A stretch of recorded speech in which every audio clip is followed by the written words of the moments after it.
What is going on, everybody? Welcome back. Welcome to this stream. Give you guys a couple of minutes to come in. As you guys come in, make sure you have your favorite beverage. It can be adult beverage. It can be non-alcoholic. It can be apple juice. It can be milk. Whatever it is you drink. If you want to smoke something, hey, I'm not there with you, so I don't have to worry about smelling whatever it is you're smoking.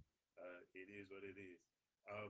Before we get started, you guys probably looking around like, uh, Coach, what do you got going on behind you? So we're also on the set of me and my wife's podcast. We have a United and Connected podcast. Basically, we talk about different things with couples and stuff like that. We do some questions. We basically talk about some of the experiences that we have and so forth and so on. So if you want to check that out, again, that is Unified and Connected. We are on YouTube. The video, as you guys see the thumbnail, the video that we got for you guys today. What is the NFL doing with these running backs? Is the running back position on the decline? Are we looking at particular running backs, the position it being out of the NFL in a couple of years, maybe 5 or 10 years down the road? I don't think it's possible, but the way they're basically treating some of these running backs, not all of them, some of them are basically saying, hey, look, you're basically not worthy of this $15 million a year that you're asking. And now you guys been around the NFL for a little bit. You kind of knew these type of things would happen because at one point the receivers was not a big value, a high value type of position in the early '80s and even the early '90s. So when it came down to those wide receivers, there were no $20 million wide receiver. There was no $15 million a year wide receiver when it came down to whatever they call. In fact, you can look at a receiver like Jerry Rice, probably never seen $100 million contract over one particular signing period. So again, those type of contracts for wide receivers wasn't always there. The same thing with quarterbacks. There were not always 45 million, 55 million a year type of quarterbacks out there. So again, as the NFL changed, those particular things come along with it when it comes down to what do they value and so forth, to include pass rusher, linebacker, so forth and so on.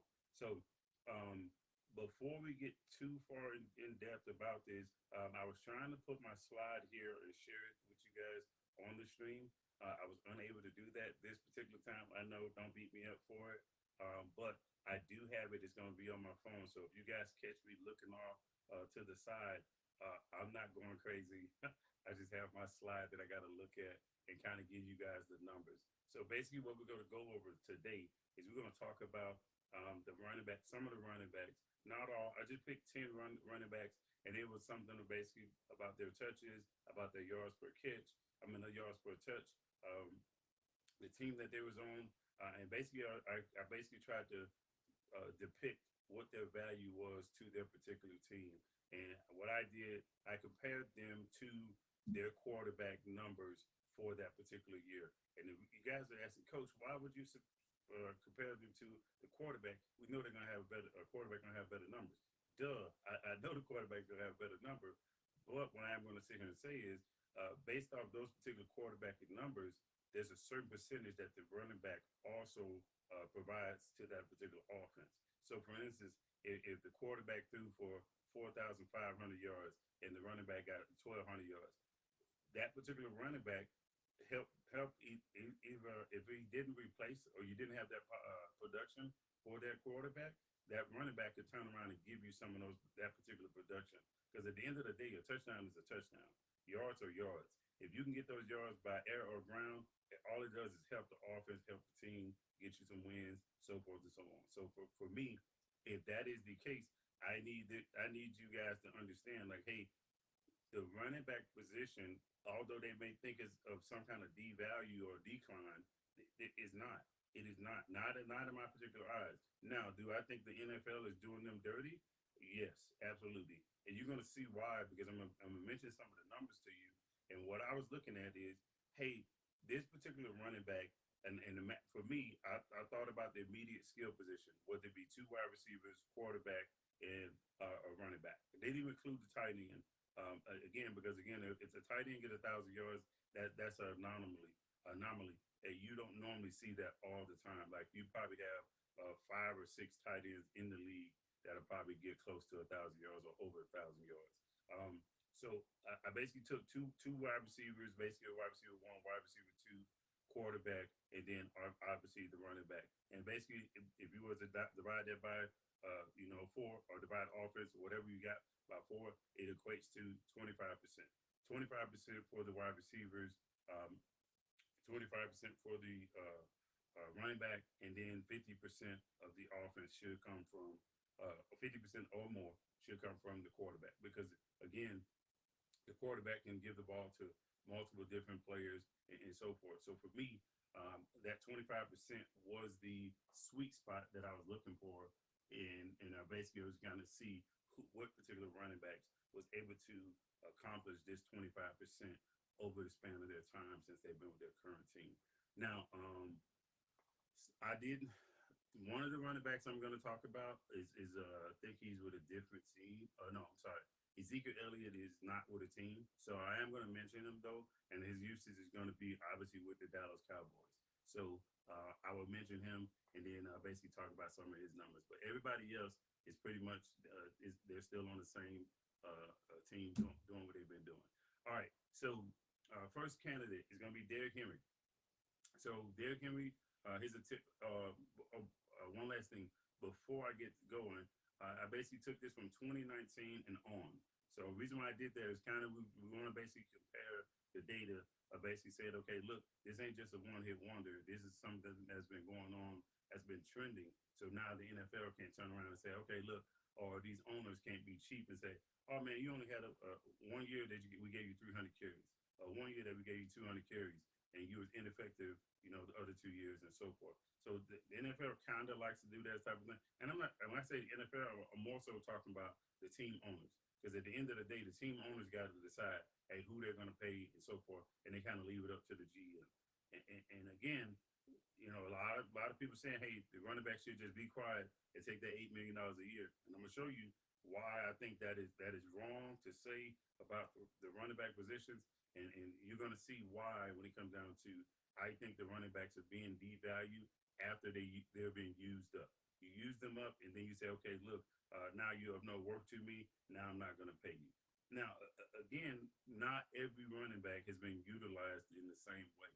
For instance, you're not going to see every running back get 350 carries without being injured or whatever it may be. That's just crazy. Not a lot of running backs are able to accomplish that, basically because of the wear and tear each and every game, each and every week, and so forth. And then the one thing I didn't put on here is I didn't talk about any kind of blitz pickup. So any kind of blitz pickup, if you guys have something like that, or you've seen something like that, I'm not subscribing to a bunch of these websites just to get a little bit more information. Again, because some of that information is opinionated. I want to know the cold hard facts. Hey, Derrick Henry picked up the percentage of this. I don't want to know about your grade. Because again, unless you went there and you watched every particular practice, every particular game, then and only then can you grade Derrick Henry on his his blitz pickup. So if you haven't seen him, working on certain things and so forth, I don't understand how you can properly grade him without watching every game, watching every down, watching every blitz, and so forth. I just don't see it. Maybe they do have enough people to do that, but I don't think they do. So I think they're kind of just, throwing stuff at the wall, hoping that it sticks. And then if they get the particular numbers that they're looking for when it comes down to their grade, I think they'll say, okay, look, all right, we're going to roll with this and leave it as that when it comes down to the grades. If I get a lot of views off of it, I'll just keep it as is, and then we'll roll out next year. The other thing is, you probably look at, quarterback sacks and so forth. And again, it's like, hey, okay, who's doing what in a particular pass protection? Does this running back go out normally in pass protection, or does this running back normally stay in the pass protection? So one running back on here that I know for a fact will probably have a high grade in pass pro would be Ezekiel Elliott. If I was able to get that information, which I didn't. All right. So the first candidate will be, like I said, Derrick Henry. Derrick Henry in 2019, he had 303 attempts. In 2020, he had 378 attempts. In 2021, he had 219 attempts. In 2022, he had 349 attempts for a total of 1,249 attempts. That's a lot of carries, a lot of carries in 4 years.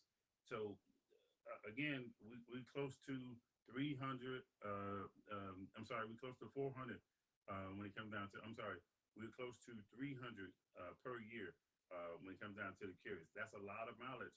That's a lot of mileage, especially considered that the average NFL offense is about 1,050 plays or 1,050 plays on average. Some teams go a little bit higher, some teams go a little bit lower, but the average amount of plays. So you're basically looking at a third of that offense coming from one particular person when it comes down to the carries. That is a lot to ask of any one player. And I'm not saying he can't do it, but you can kind of see why he get paid the way he gets paid. So again, we all know if we were to ask who's worth it as a running back, Derrick Henry would be probably the consensus number one, or unanimous number one. That's a particular person that we know for sure should get paid. So the total offense percentage. And what I did by total offense percentage is basically the percentage of play, the snaps that they play. In 2019, Derrick Henry 66%. I'm sorry. In 2019, 64%. In 2022, 66%. 2021, 71%. And 2022, 67%. So on average, he's on the field 67% of the snaps. Again, that doesn't seem like a devalued running back to me. Seems like, hey, they know Tennessee knows exactly what they're doing, how they want to employ Derrick Henry and keep him involved. Because again, you have the game plan for that. If he's always on the field, you never know when he's going to take a handoff, catch a pass out of the backfield, or even just line up and be a decoy. You never know when he's going to do either one of those things. So again, I think that is a reason why you see running back like Derrick Henry warrant what he warrants when it comes down to defensive preparedness and what he's going to get paid when it comes down to going to talk to the owner about his contract or the GM about his contract. All right, so percentage versus passing. So basically, these are his numbers against his leading passer, which is Ryan Tannehill in most cases. So in 2019, he had 38% of what Ryan Tannehill threw for. In 2020, he had 52%, more than half of what Ryan Tannehill threw for. In 2021, he had 25% of what Ryan Tannehill threw. And in 2022, he had 47% of what Ryan Tannehill threw. So that total is, on average, he has 40% of what the quarterback produces when it comes down to yards through the air, which is a good balance. It's a really good balance for the Titans. But at the same time, you see, okay, offenses can make this work if you have a particular running back that can turn around and give you this type of production. I'm not sitting here saying, hey, Derrick Henry is the only running back that can do that. But there are not a lot of running backs out there that could withstand this type of, I wouldn't even call it, I wouldn't say punishment, but this type of wear and tear. A lot of running backs will probably fold probably after the second or third year of doing something like this. Whereas we've seen Derrick Henry, again, he gets his bumps and bruises just like anybody else. He misses some games and so forth. But for the most part, he was pretty much available for them, as you can see some of the carries and stuff that he had. All right, so the next one on this list is going to be Nick Chubb. So in 2019, Nick Chubb has 298 carries. 2020, he had 190 carries. 2021, he had 228 carries. In 2022, he had 302 carries, totaling 1,018 carries for the Cleveland Browns. So his offensive percentage, basically the snaps that he's on the field for the offense, is in 2019 was 69%. In 2020 was 49%. In 2021 was 53%. In 2022 it was 56%. Totaling, or on average, he was 56.75%. So again, this is one of those things. Again, we see the value of the running back position. People need these type of running backs. And again, Derrick Henry, Nick Chubb, probably 1A, 1B, or probably, some people look at it, maybe Chubb's not two, maybe Chubb's number one. or maybe they probably want to squeeze Jonathan Taylor in there. So again, when it comes down to it, these are the premier type of running backs that we're talking about. So again, both of these guys should warrant a 10 million plus type of contract a year. So they should actually warrant that type of contract and probably get a little bit more because again, we're talking about these guys that can get some heavy incentives based on what their production looks like at the end of the year. All right. So and then his percentage versus his quarterback in 2019 was 38%, 2020 was 28%, 2021 was 34%, and 2022 was 41%. So his total is 35.25%. Again, both of these running backs that I talked about so far are over that 25% threshold when it comes down to, I think they're worth it when it comes down to the production for the offense. So all right, next one on the list would be Dalvin Cook. In 2019, Dalvin Cook had 250 carries. 2020, Dalvin Cook had 312 carries. 2021, Dalvin Cook had 249 carries. 2022, 264 carries. His total offensive percentage in 2019, 66%. 2020, 71%. 2021, 71%. And 2022, 72%. All right, and his percentage versus his quarterback, he achieved 30% of Kirk Cousins' passing yardage and 19%. I'm sorry, in 2019, in 2020, he achieved 36% of what Kirk Cousins threw. In 2020, he achieved 26%. In 2022, he achieved 24%. On an average, it's about 29% of what he achieved. Now he's on the field for 70% of the offensive snaps. So again, I don't know why, I don't know how he ended up getting released by the Vikings. But for me, I say it was a shame on the Vikings for what they did. And I understand you got to pay Justin Jefferson. I understand you got to pay Kirk Cousins, or you already paid him. I understand that you have other things that you got to do, but at the same time, if you're getting this type of production from this guy that is on the field and he's readily available, give you production, why let this type of running back go? I don't get it, because now essentially what you're going to do is you're going to allow him to go hit the free agent market, which he's released, and then he's going to take it, go to another team. He's going to get his worth, and then now you have somebody else that's going to pay for that. But if that particular team brings them instant success, for instance, let's say, hey, he turns around and says, you know what, I like this particular team, and I'm just going to use it as an example. He goes to join a team in the NFC. He goes to join the teams in the NFC, and that particular team in the NFC beats Minnesota Vikings in the NFC Championship to go win the Super Bowl. How much of a sour taste do you think the Vikings would have in their mouth, knowing the fact that, hey, they released this guy, and he was the one that particularly put this team over the hump when it come down to getting to the Super Bowl? So again, I mean, I got it. You guys want the owners want to be cheap and so forth. Say, hey, we can't pay everybody and so forth. I understand that. But if he's your top three guy, one of your top three guys, look, we got to pay him. We got to pay him. You'll do that for a quarterback. I'm not going to mention his name, but there's a quarterback out there that for all intents and purposes, did not achieve what a $40 million a year quarterback should achieve. But he got paid. He got paid for that. I'm not gonna say his name. You guys kind of lead into who it is. You guys think I'm talking about. But again, there's a quarterback out here with a $40 million salary a year, and again, he did not look like a $40 million a year quarterback. So you miss me with the, hey, he shouldn't get paid or whatever. You got to find the money. Money's out there. All right, next one is going to be Josh Jacobs. His attempts in 2019, 242. In 2020, 273. 2021, 271. In 2022, 340 attempts. My goodness. So his total is 1,072 attempts. My goodness, man, over 4 years. That's a lot. Again, his offensive plays that he's offensive percentage of the plays that he's on the field. 2019, 56%. 2020, 61%. 2021, 63%. And 2022, 75%. Go figure.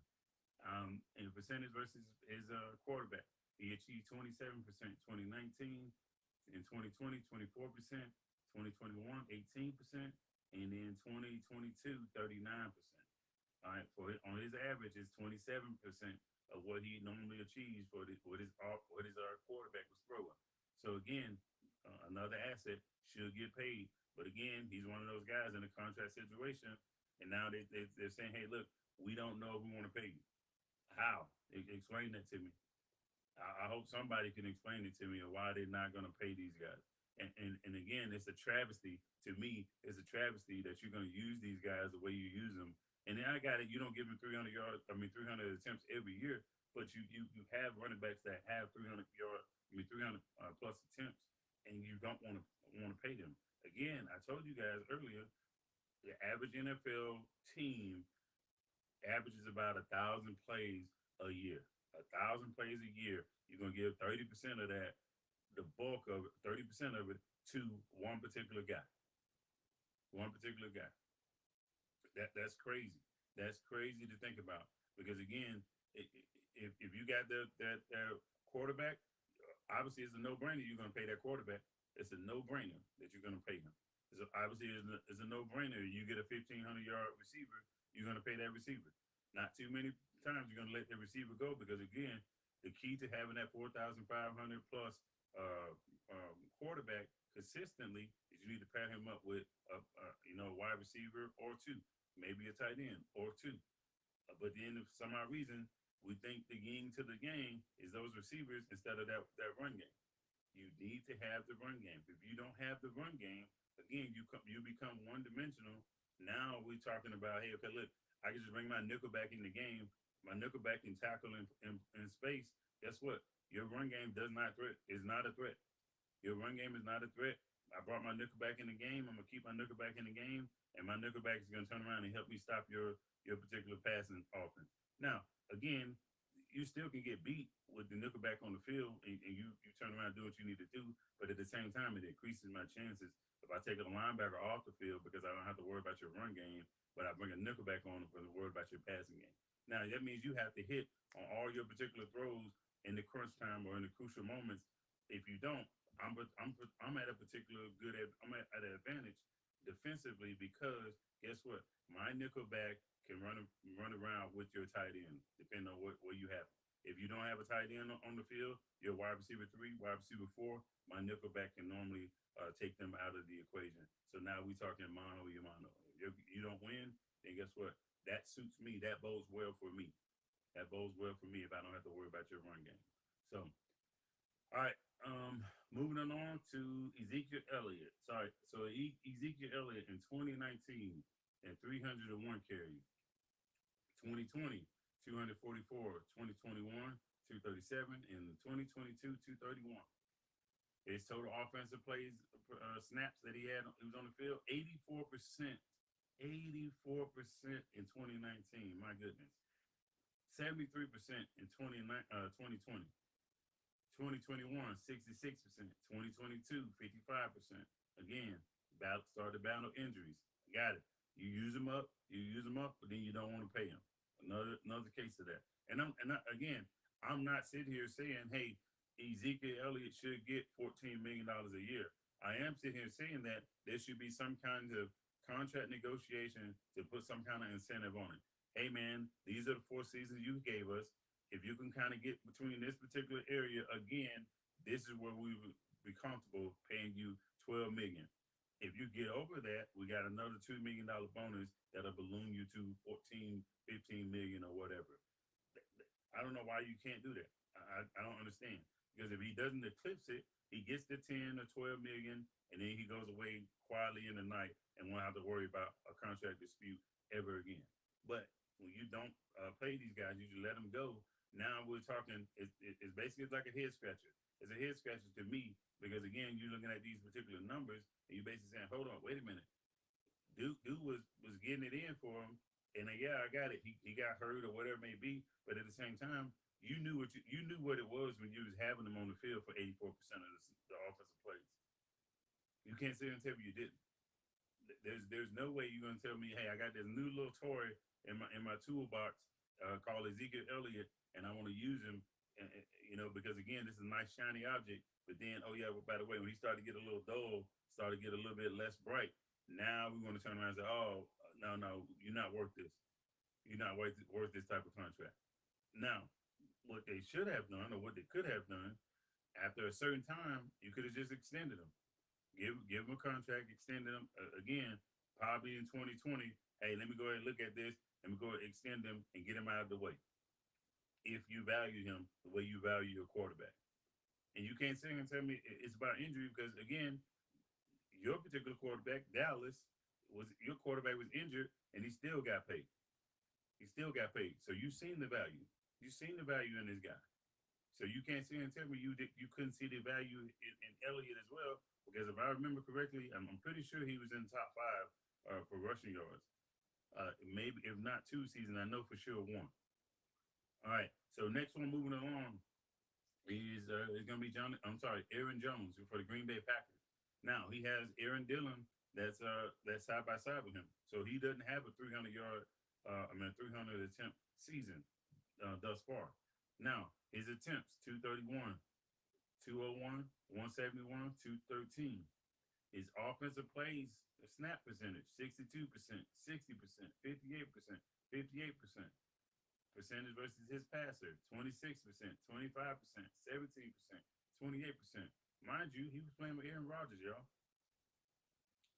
Aaron Rodgers, who won two MVPs, I think, in the last 5 years. So again, if that is the case, if that is the case, I need to. I don't know. Well, I think he did. I don't know. I don't think he won the two MVPs in the last 5 years, but he did win an MVP. So again, for me, I think for him to be able to achieve the 25% for Aaron Rodgers, a quarterback who's known to throw over 4,000 yards each and every year consistently, I think that speaks volume to his particular contract situation. Should he come up on a contract, I think he should get paid. Now, if we talking about 15 million, we would have to look at some other things that they want when it comes down to, hey, I want you to get this many touchdowns. I want you to have this type of red zone percentage. I want you to be able to pick up the blitz this many times. And you have so many analytical people within the NFL, work for the NFL, or even third party people that can come in and turn around. Hey, look, all I do is analytics for the NFL. That is it. You got people that can do that to say, hey, look, I want you to track all our running backs when they pick up blitzes. That is it. The reason being is that is a contract incentive for this particular position. Why not? I understand. If I'm not in the NFL, I'm nowhere near a coach, analytical person, whatever it may be for the NFL. If I'm sitting here thinking about it from a fan's perspective, I know they can particularly think about it as well. Now, it's not so much about they want to think about it. It's a fact that they know it and they say, hey, wait a minute. If we did that, we kind of throw ourselves out there because we know for a fact this guy's going to get it because again, we're going to throw the ball 550 times and we tell him to pass pro effectively 40% or 50% of the time. That's what we tell him. He should be able to get that. Should be able to get it. All right. So the next running back, it will be Jonathan Taylor. Jonathan Taylor, again, he came in the league in 2020. So he doesn't have anything for 2019, but 2020, 232, 2021, 332, 2022, 192 carries. Total offense percentage, the snaps that he was on the field, 50%, 2020, 69%, 2021, and 2022, 70%. A lot of plays, a lot of offensive snaps for quote unquote, hey, we don't think they work. I just think, again, just going through these trends, people are saying running backs are not worth it. How? Somebody tell me, somebody please, that once I get done with this live, please chime in and tell me how are the running backs not worth what they're asking. They may not be able to get exactly that, but I should be able to get to it through the incentive. Hey man, if you turn around and you do this for me, I will start you here at this 9 million, but that can balloon into that 14 million that you want. Should you go out and do X, Y, and Z? And I just think at certain points within those contract negotiations, I think it's basically people are getting lazy. People are getting lazy and they're getting tired of Hey, okay, you think you can get 15 million? All right, go ahead, go play for the Arizona Cardinals. And again, they already know, hey, okay, look, the Arizona Cardinals probably not going to pay 15 million for a running back. They probably already know that because again, that's a discussion. We'll be fooled if we thinking those owners don't talk. Those owners don't talk. As soon as a guy is released or about to be released, or even before that, they're talking about these contracts. Hey man, you gonna give him that 25 million? Nope. Hey man, you gonna give him that 15 million? Nope. Hey man, you gonna give him that 9 million? Nope. Okay, cool. All right, so there's no market for him. Oh, but he don't know that. So what does the running back do? Hey man, look, I want to get released.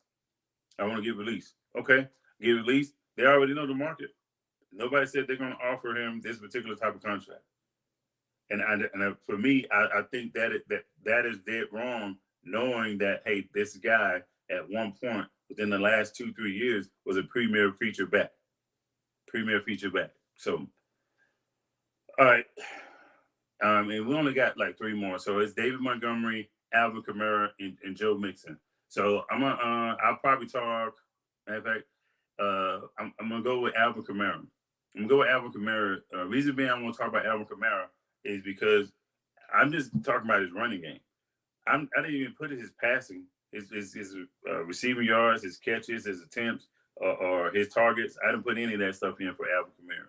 So for me, again, I think when it comes down to are these guys worth it, we got to take the complete picture for the running backs instead of looking at them and saying, "Hey, you only had 900 yards. You're not worth it." Yeah, he had 900 yards, but he's on the field 69% of the time, 65% of the time, 76% of the time, 70% of the time. So guess what? He is on the field just as much as your quarterback. Just as much as your quarterback. He's on the field just as much as your quarterback, but then you don't give him the contract like you would give that quarterback. And at some point that got to be called out. That got to stop. Because I don't agree with it. I don't agree with the hey, you're gonna do this, you're gonna do that, and oh yeah, by the way, once I get you to doing these things, because I don't see the squeeze that's left in you, I want to turn around and say, all right, man, you good. Go ahead and test out the free agent market. I just think it's crap. I think it's crap to do that to a player, especially if you know that player is good enough to stay in the NFL. And I got it. Again, we love to say, hey, okay, they can't pay everybody. What doggone it, you need to be able to stagger this enough to be able to pay as many of them as you can, because you're basically turning over the NFL, and you're basically saying, hey, look, the premier backs are going to go team to team to team to team to team, and what that does, that hurts that particular player's legacy. Because again, we all like to sit here and say, oh man, he did this for the money. Oh man, he did this for to get a Super Bowl. Oh man, he did this for that. Well, you gotta understand there are running backs that will come out and do everything they need to do, everything they do right, and they'll turn around and be a cap casualty, and then the fans and everybody else will look at that particular running back or that particular player as they're sorry, or they lost a step, or they're not loyal, or they want a ring chase or whatever, and don't realize, hey, the whole time it was a contract dispute, and they didn't want to pay the guy. That's the reason why the guy left, not because he fell off or he lost a step or he was a little bit disloyal or whatever it may be. So again, we got to make sure that we are doing our due diligence when it comes down to these guys being released and so forth. Because if not, we'll basically fall into that rabbit hole with some of these other people and basically say, hey, these guys are not worth it. There's no way I'm gonna pay a running back that. There's no way I'm gonna pay a wide receiver this. But you'll turn around and pay a quarterback that with 17 touchdowns and 7 interceptions. You'll pay a quarterback top tier money. And like people love to say it's the market value. Okay, is the market value, but you're telling me you can't go find a veteran quarterback that can get you 17 touchdowns, 7 interceptions. I guarantee you could.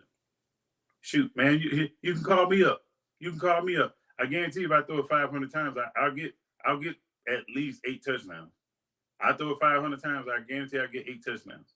I probably had 25 interceptions, but I'll get those touchdowns. So again, I just think we are devaluing the running back position based off of what happens to them when their contract comes up. If they don't get a second contract, we immediately look at them like something is wrong with them. They're not this, they're not that. They lost a step or whatever it may be. In all actuality, it could just be a contract dispute. Somebody's not willing to see what that particular person gave to them in a complete total running back. I'm sorry, total player concept. Without seeing the total player concept, then of course you're going to say, "Oh, he's not a top 5 running back, Russian running back in the league." But guess what? He probably was top 5 for receiving running backs. Oh well, I don't pay him to be a receiver. Well, why are you throwing him the doggone ball? Stop. Tell your offensive coordinator, your head coach, hey, look, man, stop throwing him the ball because I'm not going to pay him as a receiver. I'm going to pay him as a running back. But you won't do that because of why? When you throw the ball to him out of the backfield, that is an advantage. That is an advantage for you. So if you got that advantage, you should want to keep that advantage for as long as you can keep it and keep that type of person on your particular team to where now, if I spread the defense out, I get a one-on-one matchup with a linebacker that's not good in coverage or a safety that's not good in coverage. And I'll win that matchup 9 times out of 10. So now we got the defensive coordinator flustered because guess what? Their particular linebacker can't run with my running back out of the backfield. And that has happened. That has happened. So again, I think we got to stop being lazy and just look at it for what it's worth and basically say, okay, look, all right, man, such and such is about to get released, and such and such is coming up on a contract. Let's look at his totality in the offense and what he's provided for them before we start to pass judgment and say, hey, this particular guy's not worth it or this guy's worth it and so forth. So, all right, so let me check my comments real quick because I know we've been talking for a minute. And if we got any comments, I'll answer these comments and then we'll get ready to get off of here. Okay, no comments. All right, cool. All right, so no comments yet. Good. All right, so I'm gonna get ready to wrap this up. So in closing, do I think every running back deserves to get paid? To some capacity, absolutely. If you can't give them the bona fide, hey, okay, look, you're gonna get this bona fide 14 million a year, then you need to put it, you should put it towards the incentives. Meaning, hey man, if you give me 250 carries by week, such and such, you give me 10 touchdowns, I need 250 yards receiving. Now we're going to balloon all these incentives in there for you to turn around and make it. Now, if they don't achieve it, then obviously they don't get their contract and they already know where they stand. Right? But what's happening is you probably don't have that. You're probably just going and saying, hey, okay, I need you to go give me the touchdowns. I need you to give me 1,000 yards. Okay, that's cool. All right, now what? I get that. But then you turn around and say, okay, look, you haven't gave us what we want. But you the one told me to run the 1,000 yards and give you 6 touchdowns. So I did that, but now I'm less than because I haven't achieved what the next running back in a couple of cities over achieved, meaning I'm not a top 5 guy. So right then and there, you scratching your head saying, hey, okay, I can just replace you or I can get somebody else to do the same thing that you're doing that's cheaper. And what's going to happen? This is exactly what's going to happen. You're going to find out that particular cheaper guy really can't do what this guy is doing. You're going to see that. Because I'm going to be honest with you, can anybody show me, and I'm using this as an example, can anybody point to a running back in the NFL that's a rookie or a second-year player that's going to get you 1,865 yards like a Jonathan Taylor? That's going to get you a 2,026-yard season like a Derrick Henry. You're probably not going to get that. You probably get a guy to get you 1,200 yards. You probably get a guy to get you 1,400 yards. You probably get something like that, right? But how sustainable is that going to be? How sustainable is that going to be? Especially, we know how lazy certain scouts are in the NFL when it comes down to the running back position. So don't get me started on that about the scouting when it comes down to the running back position, what they can give you, the durability, the pass pro, them catching out of the backfield. We know all that stuff is not taken into consideration. And so what happens is you basically take this particular running back or whatnot because they're fast or because they're big or because they're somebody's grandson or somebody's nephew or whatever. So again, you take them, that's cool, right? But do you really know what that running back's going to give you in 5 years when they lose to some of their speed, when they lose some of their durability? What are they going to give you? Because then that's what you're going to do. Chew them up, spit them out. Chew them up, spit them out. Now you don't have the 10-year running back, the 15-year running backs no more. And for me, that would be crazy. The knowing because essentially you basically stop putting running backs in the Hall of Fame at that point. If you have running backs that only last 6 or 7 years, because again, nobody's going to pay them that money. Or if they come in for 2-3 million a year, how hard do you think they're going to run, knowing that hey, I'm probably not going to get another contract? So again, it's a double-edged sword for the running backs when it comes down to you want them to run hard, you want them to run all these carries, you don't pay them when they do it, or if they're not top 5, you don't want to pay them, which is fine. That's cool, but stop drafting more running backs. If you sit here saying, hey, okay, look, I don't need it, or I can get somebody else to do it, then guess what? Everybody you pick should be an undrafted free agent when it comes down to the running back position. And then guess what? You pay them whatever you want to pay them. $700,000, $1.2 million a year because you're undrafted free agent. Matter of fact, that's what I should look up. Who's the highest paid undrafted free agent running back in NFL history? So, okay, all right. So we've been on here for a little bit. So if you guys like what you've been seeing or what you've been hearing from this channel, please like, comment, subscribe. My socials are all down at the bottom, as you guys see in the little banner. If you got a topic for me, please, you can send it to me via social media, or you can send it to me through my Gmail. That's posted down here.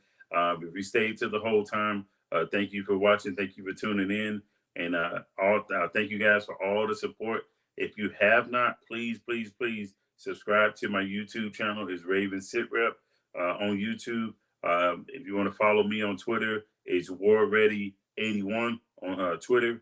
And then if you want to send me a topic in the email, it's ravensitrep22 at gmail.com. So again, thank you for your support, and I will see you guys in the next one. Peace.